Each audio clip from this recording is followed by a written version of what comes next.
جزاكم الله خيرا بارك الله فيكم.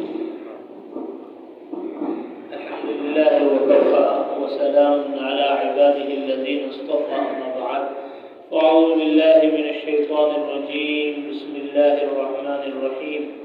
الحمد للہ ہماری اس مجلس علم و ذکر میں ہر ہفتے چند آیات کی تفسیر پڑھی سنی جاتی ہے، کیونکہ علم الہی، علم نبوت یہ سب سے بنیادی چیز ہے. سارے نبی، رسول، پیغمبر اللہ تعالیٰ کی طرف سے علم لے کر آئے ہیں، کبھی تورات کی شکل میں، کبھی زبور کی شکل میں، کبھی انجیل کی شکل میں، کبھی صحائف کی شکل میں، صحف ابراہیم و موسیٰ، چھوٹی چھوٹی کتابیں ابراہیم علیہ السلام کی، موسیٰ علیہ السلام کی. اب اللہ تعالیٰ نے اپنے نبی کو یہ لا شک لا ریب کتاب قرآن مقدس عطا فرمائی. اس کے بغیر کوئی انسان اللہ کے قریب نہیں ہو سکتا. اللہ سے قریب ہونے کے لیے قرآن ضروری ہے، تلاوت، تفسیر، تعلیم ضروری ہے. اللہ تعالیٰ فرماتے ہیں قرآن مقدس میں: اعوذ باللہ من الشیطان الرجیم، بسم اللہ الرحمن الرحیم. كما أرسلنا فيكم رسولا منكم يتلو عليكم آياتنا ويزكيكم ويعلمكم الكتاب والحكمة ويعلمكم ما لم تكونوا تعلمون فاذكروني أذكركم واشكروا لي ولا تكفرون. ان دونوں آیتوں میں علم بھی آ گیا، ذکر بھی آ گیا، اور تزکیہ بھی آ گیا، تبلیغ بھی آ گئی.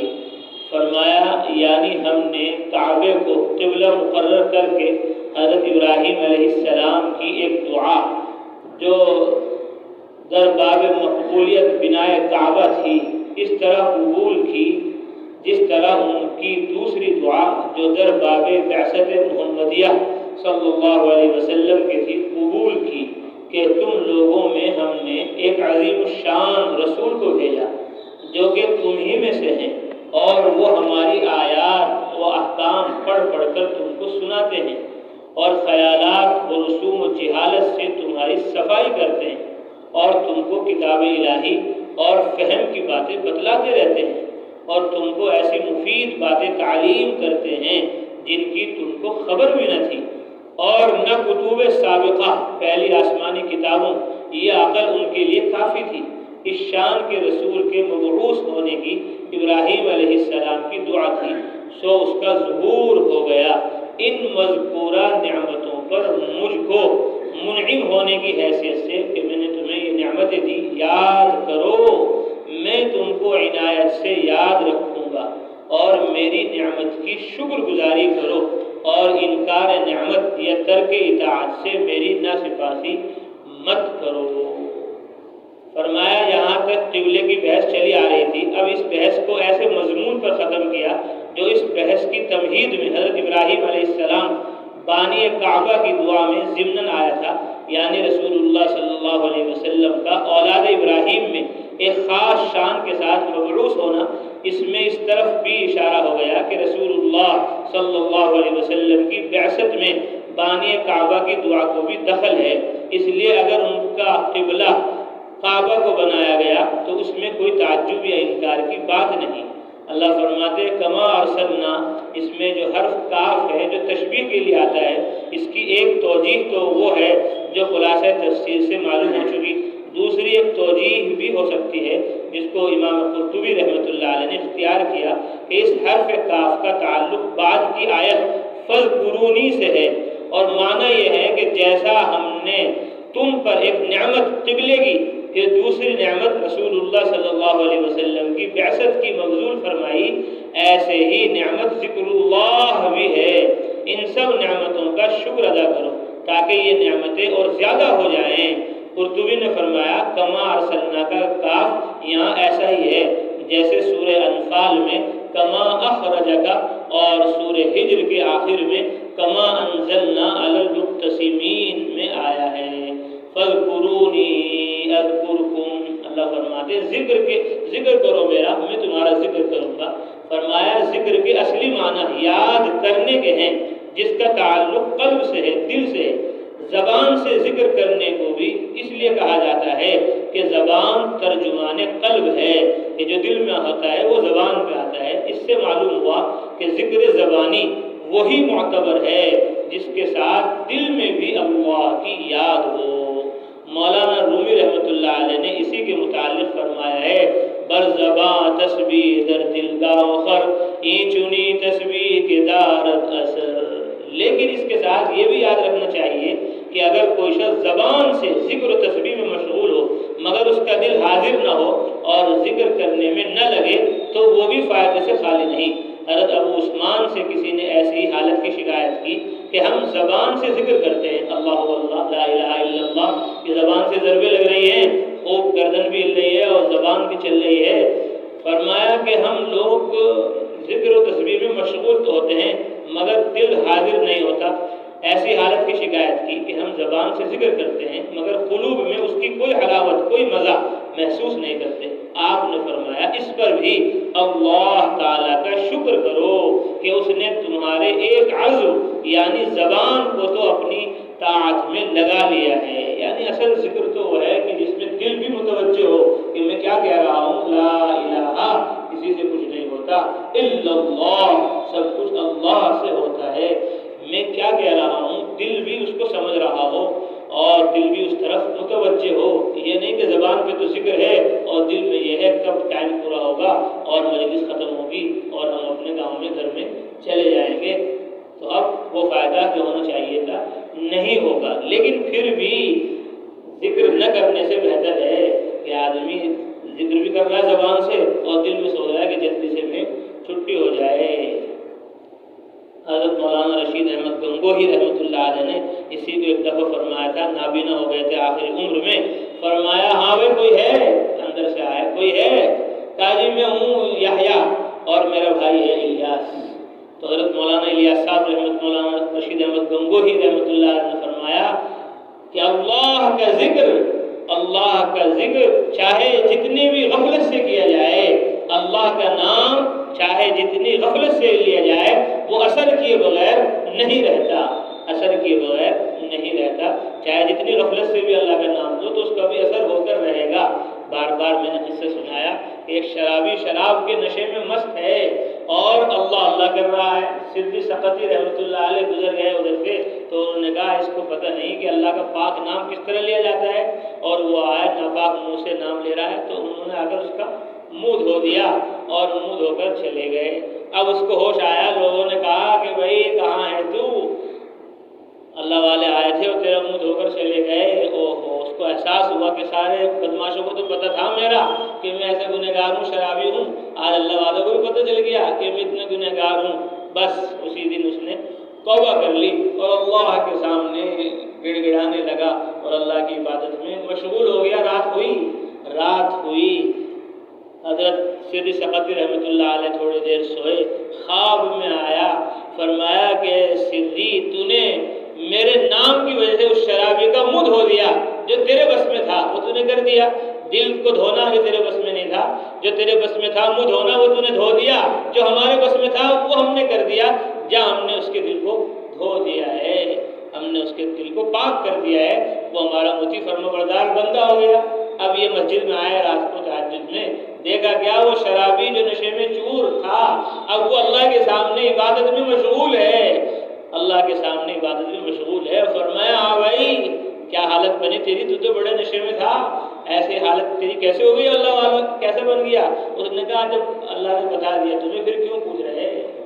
اللہ نے خواب میں تمہیں جب بتا دیا پھر کیوں پوچھ رہے؟ اللہ نے اس کو اتنے اونچے اعلیٰ درجے پر پہنچا دیا کہ جو سری سقطی کو اللہ تعالیٰ نے خواب میں القا فرمایا وہ اس کو ادھر بتلا دیا کہ سری کو بھی ہم نے بتا دیا کہ تو نے اس کا منہ دھویا اور ہم نے اس کا دل دھو دیا۔ تو غفلت سے اس نے اللہ کا نام لیا تو اللہ نے اس کو اتنے اونچے درجے پر پہنچا دیا۔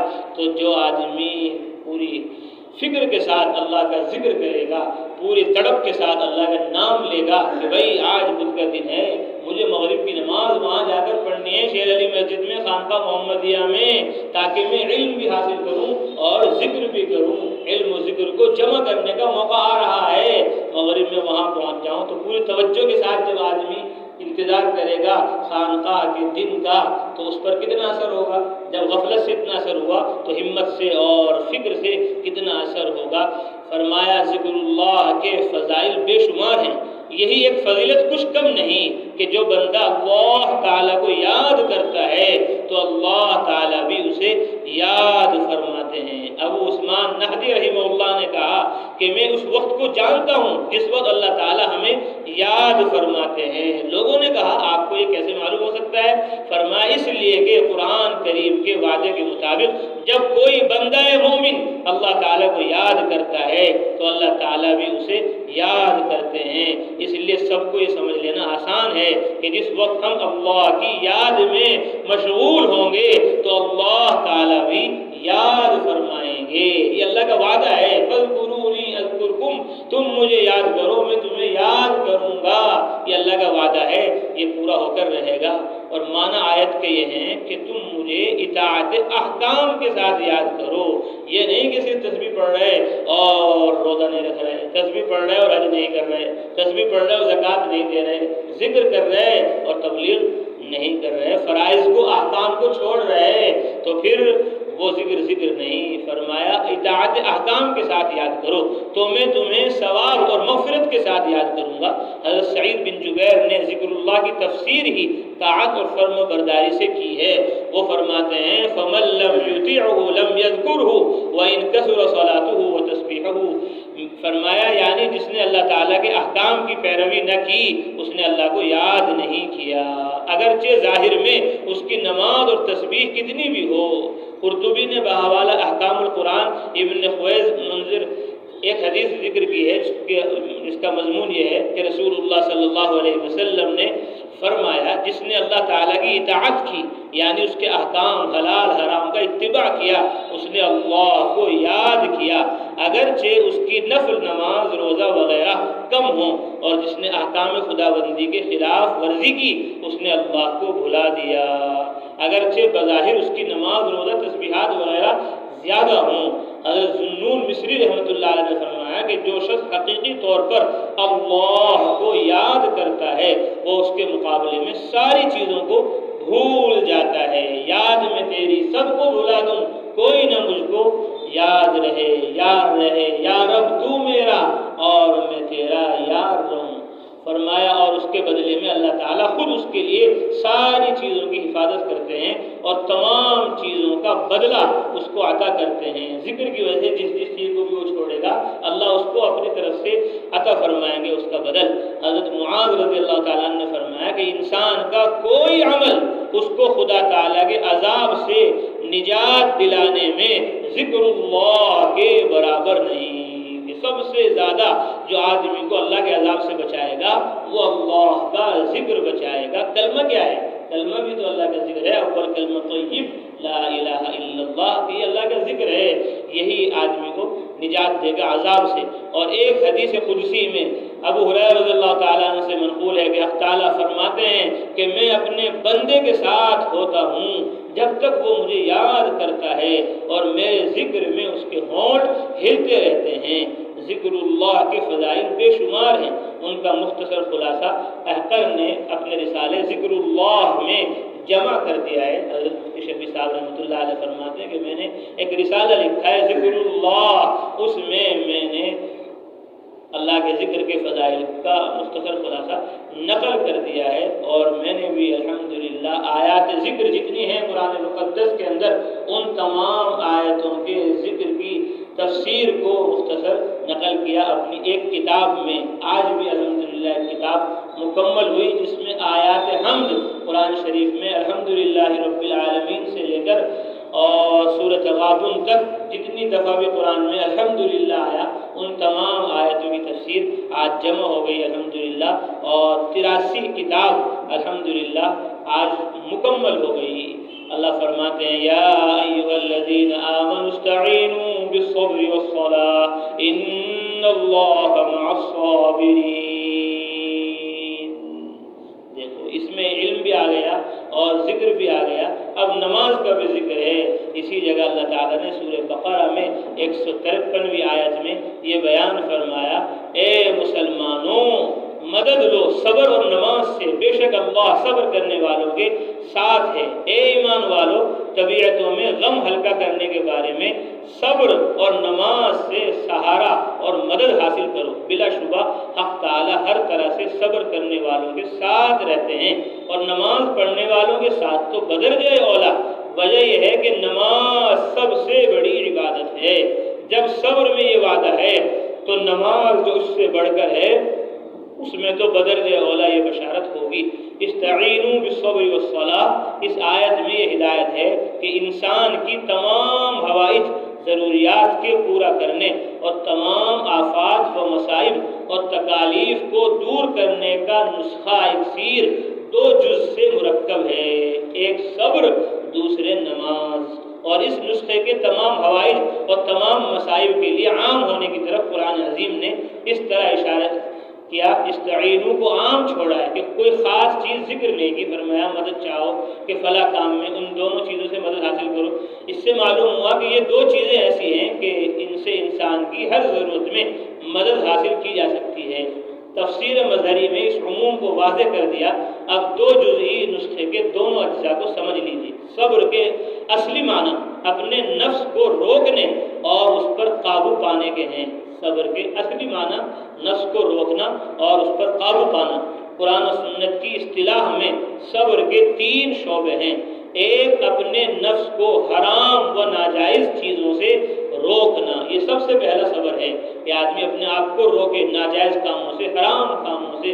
جتنے بھی حرام کام ہیں ان تمام حرام کاموں سے اپنے آپ کو روک لیا تو سمجھ لو یہ صابر ہو گیا، اللہ کی مدد اس کے ساتھ ہو گئی۔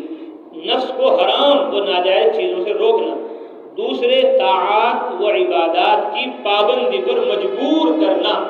مجبور کرو تہجد پڑھنے پر اپنے نفس کو، مجبور کرو افطار پڑھنے پر، اوابین پڑھنے پر، نماز پڑھنے پر، روزہ رکھنے پر، حج کرنے پر، زکوٰۃ دینے پر، دعوت دینے پر، تبلیغ کرنے پر، مدرسے میں جانے پر، خانقاہ میں جانے پر، تبلیغ میں جانے پر، دین کے جتنے کام ہیں جو دل جن کو کرنے کو نہیں چاہتا آدمی کو، تو ان تمام چیزوں پر آدمی اپنے آپ کو مجبور کرے۔ شیطان تو دشمن ہے، شیطان دشمن ہے کہ بھائی تم مدرسے میں رہو، بس تمہیں کوئی ضرورت نہیں تبلیغ میں جانے کی، تم بس تبلیغ میں رہو، تمہیں کوئی ضرورت نہیں ہے خانقاہ میں جانے کی۔ ساری چیزوں کا ٹھیکہ تمہیں تھوڑی لے لیا، بس ایک تبلیغ میں لگے ہوئے ہیں، اس میں لگے رہو بس، تم مدرسے میں لگے ہو مدرسے میں لگے رہو بس، خانقاہ میں لگے رہو بس خانقاہ میں لگے رہو، ادھر ادھر جاؤ گے تو پھر کچھ نہیں ہونے گا تمہارے سے۔ تو شیطان یہ ڈالتا ہے دل کے اندر۔ اب ہم یہاں روزانہ ہماری مجلس ہوتی ہے، عصر کے بعد 2 دن قرآن شریف کا ترجمہ ہوتا ہے اور 2 دن حدیث کا ترجمہ ہوتا ہے، ایک دن سیرت کی کتاب پڑھی جاتی ہے اور ایک دن پیر کو ہمارے یہاں گشت ہوتا ہے، اور فجر میں تو عصر بعد روزانہ دعا ہوتی ہے۔ تو دعا میں روزانہ ہم مانگتے ہیں کہ اے اللہ ہمیں علم و عمل کو جمع کر کر سارے عالم میں جماعتیں بنا کر جانے کی توفیق عطا فرما۔ تو نفس میں آتے ہوئے یہاں تو ابھی علم کی مجلس چل رہی ہے، ذکر کی مجلس چل رہی، تو جماعت کا تبلیغ کا نام کیوں لو؟ تو نفس کے اندر آ رہا ہے، جب ہمارے اندر ہی آ رہا ہے تو دوسرے کے اندر کیا ہے کہ یہاں تو اس ٹائم خانقاہ کی بات چل رہی ہے تو خانقاہ کا ذکر کرو، بس تبلیغ کا ذکر اس میں نہ کرو۔ تبلیغ کا کام ہو رہا ہے بس تبلیغ میں تبلیغ کا ذکر کرو، خانقاہ کا ذکر مت کر دینا، وہاں مدرسے کا ذکر مت کر دینا، ورنہ تبلیغ والے کہیں گے بھائی یہ تو بھائی بگڑ گئے، بھائی یہ تو کیا کر رہے ہیں بھائی، تبلیغ میں خانقاہ کا ذکر کر رہے ہیں، تبلیغ میں کس کا ذکر کر رہے ہیں، مدرسے کا ذکر کر رہے ہیں۔ تو شیطان اس طرح آدمی کو مجبور کرتا ہے اور اس کو دوسرے دینی کاموں سے روک دیتا ہے، اس لیے اپنے آپ کو زبردستی خانقاہ میں لے جاؤ، دل نہیں چاہ رہا پھر بھی لے جاؤ۔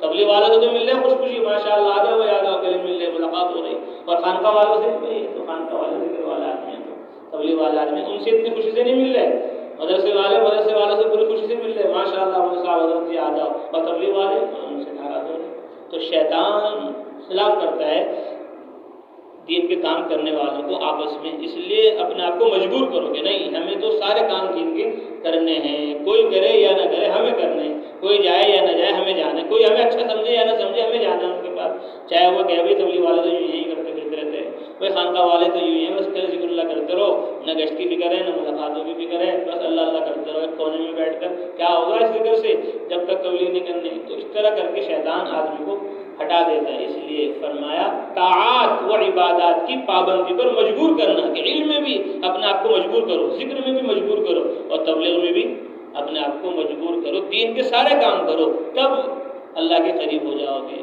یہ ہے دوسرا درجہ صبر کا۔ اور تیسرے، مصائب و آفات پر صبر کرنا، یعنی جو مصیبت آ گئی اس کو اللہ تعالیٰ کی طرف سے سمجھنا اور اس کے ثواب کا امیدوار ہونا۔ بس عام طور پر لوگوں نے اسی کو صبر سمجھ رکھا ہے۔ ابا کا انتقال ہو گیا، امی کا انتقال ہو گیا، بھائی کا انتقال ہو گیا، بھائی صبر کرو، بھائی صبر کرو، بس اسی کو صبر سمجھتے ہیں۔ نہیں، صبر کا یہ آخری درجہ ہے۔ پہلا درجہ گناہوں سے روکو اپنے آپ کو، دوسرا درجہ مجبور کرو اپنے آپ کو دین کے کاموں پر، اور پھر تیسرا درجہ یہ ہے کہ مصیبت آ جائے تو اس پر برداشت کرو۔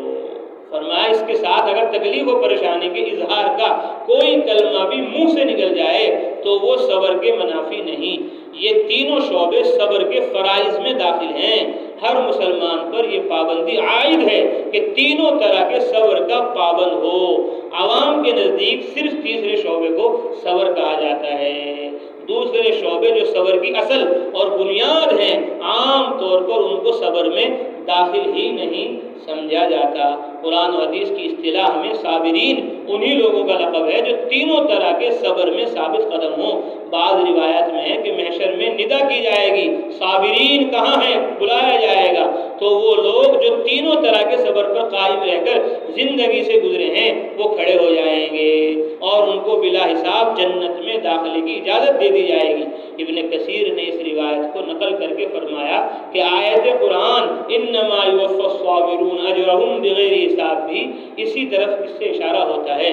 نماز دوسرا جز اس نسخے کا جو تمام انسانی ضروریات کو پورا کرنے اور تمام پریشانیوں اور آفتوں سے نجات دلانے میں اکسیر ہے۔ نماز ہے صبر کی، جو تفسیر ابھی لکھی گئی اس سے معلوم ہو گیا کہ در حقیقت نماز اور تمام عبادات صبر ہی کے جزئیات ہیں، مگر نماز کو جدا گانا بیان اس لیے کر دیا کہ تمام عبادات میں نماز ایک ایسی عبادت ہے جو صبر کا مکمل نمونہ ہے، کیونکہ نماز کی حالت میں نفس کو عبادت و طاعت پر محبوس کیا جاتا ہے، قید کیا جاتا ہے، اور تمام معاصی و مکروہات سے بلکہ بہت سے مباحات سے بھی نفس کو بحالت نماز روکا جاتا ہے۔ حضرت مولانا یوسف صاحب رحمۃ اللہ علیہ ہمارے فرماتے تھے کہ حج میں حاجی سلے ہوئے کپڑے نہیں پہن سکتا لیکن کپڑے سی سکتا ہے، کپڑے سی سکتا ہے، اور اسی طرح روزے میں آدمی کھانا کھا نہیں سکتا لیکن کھانا پکا سکتا ہے۔ لیکن نماز ایسا عمل ہے کہ جس میں کھانا بھی چھوڑنا پڑے گا، پینا بھی چھوڑنا پڑے گا، اور ادھر ادھر کی باتیں بھی بولنا چھوڑنا پڑے گا، یہاں تک کہ قرآن بھی نہیں پڑھ سکتا رکوع میں، قرآن بھی نہیں پڑھ سکتا سجدے میں، قرآن جہاں پڑھنے کو آگے وہاں پڑھنا ہے۔ تو جو کہا گیا نماز میں وہ کیا جاتا ہے، تو بہت سارے جائز نیک کاموں سے بھی آدمی رک جاتا ہے نماز میں۔ تو نماز جو ہے صبر کا اعلیٰ نمونہ ہے، اس لیے صبر جس کے معنی نفس کو اپنے قابو میں رکھ کر تمام طاعات کا پیرو اور تمام معاصی سے مجتنب و بیزار بننا ہے، نماز اس کی ایک عملی تمثیل ہے، مثال ہے۔ اس کے علاوہ نماز کو انسان کی تمام حاجات کے پورا کرنے اور تمام آفتوں مصیبتوں سے نجات دلانے میں ایک خاص تاثیر بھی ہے، وہ اس کی وجہ سے اور سبب معلوم نہ ہو، جیسے دواؤں میں بہت سی ادویات کو مؤثر بالخاصہ تسلیم کیا جاتا ہے، یعنی کیفیات، حرارت اور برودت کے حساب سے الگ کسی خاص مرض کے ازالے کے لیے بعض دوائیں بالخاصہ مؤثر ہوتی ہیں، جیسے درد گردہ کے لیے فرنگی دانے کو ہاتھ یا منہ میں رکھنا، اور بہت سے امراض کے لیے عود سلیب وغیرہ کو گلے میں ڈالنا مؤثر بالخاصہ ہے۔ سبب نہ معلوم ہے، لوہے کو کھینچنے میں مقناطیس مؤثر بالخاصہ ہے، وجہ معلوم نہیں۔ اسی طرح نماز تمام انسانی ضروریات کی کفالت اور تمام مصائب سے نجات دلانے میں مؤثر بالخاصہ ہے، بشرطے کہ نماز کو نماز کی طرح آداب اور خشوع و خضوع کے ساتھ پڑھا جائے۔ ہماری جو نمازیں غیر مؤثر نظر آتی ہیں اس کا سبب ہمارا قصور ہے کہ نماز کے آداب و خشوع و خضوع میں کوتاہی ہوتی ہے، ورنہ رسول اللہ صلی اللہ علیہ وسلم کی عادت شریفہ یہ تھی جب کوئی مہم پیش آتی تو نماز کی طرف رجوع فرماتے اور اس کی برکت سے اللہ تعالیٰ اس مہم کو پورا فرماتے تھے۔ حدیث میں اذا حضب امر فزع الى الصلاۃ، یعنی رسول اللہ صلی اللہ علیہ وسلم کو جب کوئی ضرورت پیش آتی تو نماز کی طرف رجوع فرمایا کرتے تھے۔ صبر اور نماز تمام مشکلات و مصائب سے نجات کا سبب اس لیے ہے کہ صبر سے اللہ تعالیٰ کی معیت نصیب ہوتی ہے۔ ان اللہ مع الصابرین، اس کلمے میں اس کا راز بتلا دیا گیا کہ صبر حل مشکلات اور دفع مسائل کا سبب کیسے بنتا ہے۔ ارشاد کا حاصل یہ ہے کہ صبر کے نتیجے میں انسان کو حق تعالیٰ کی معیت نصیب ہوتی ہے، اور یہ ظاہر ہے کہ جس شخص کے ساتھ رب العزت کی طاقت ہو اس کو کون سا کام رک سکتا ہے اور کون سی مصیبت اس کو عاجز کر سکتی ہے۔ اس لیے سب نیتیں کریں، ارادے کریں کہ علم الہی، علم نبوت سے اپنا تعلق مضبوط کریں گے، قرآن مقدس کو ناظرہ حفظ پڑھیں گے اور